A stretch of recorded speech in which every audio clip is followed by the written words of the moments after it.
Bashir house Multan में और हमारे साथ मौजूद हैं बशीर यूसुफ सोन साहब। हम बात करेंगे बशीर साहब से कि आज जो है रोज़ा अफ्तार कराया गया मुख्तलिफ मसालिक और मज़ाहिब के उलमा इकराम के दौरान, और इस वाले से बशीर साहब ने मुख्तलिफ पैगामात भी दिए, अमन के, प्यार के, मोहब्बत के, रवादारी के। बशीर साहब, हम जानना चाहेंगे जो इस तरह की जो तकरीबात हैं तो ये माशरे में होनी चाहिए। ये सबसे पहले मैं आपको आज की इस तकरीब के हवाले से मुबारकबाद पेश करता हूँ। बिशप यूसुफ सोन, बिशप ऑफ मुल्तान के यहाँ आप सब बैनुल मज़ाहिब मकाला के लोग सब यहाँ पर आए हैं ताकि हम में दोस्ती, अमन और भाईचारे की फ़ज़ा हो। तो मैं चाहूँगा कि ऐसे जो प्रोग्राम्स हैं वो जारी रखे जाएँ। Thank you.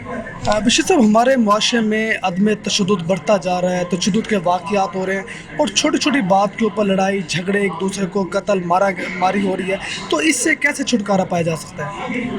इससे बड़े आसान तरीके से हम सब छुटकारा हासिल कर सकते हैं अगर हम सब अपने अपने मज़हब की जो तालीमात हैं उनके मुताबिक अपनी ज़िंदगियां गुजारें, क्योंकि हर मज़हब में मोहब्बत है, प्यार है, अमन है और इसका दर्स दिया गया है। हमारे लोगों को इन सब बातों को समझना है कि हम किस तरह प्यार और मोहब्बत से अपने ख़ानदानों में, अपने बच्चों को और अपने मुआशरे को और इस तरह अपने मुल्क को, शहर को अमन का गहरा बना सकते हैं। अपने तमाम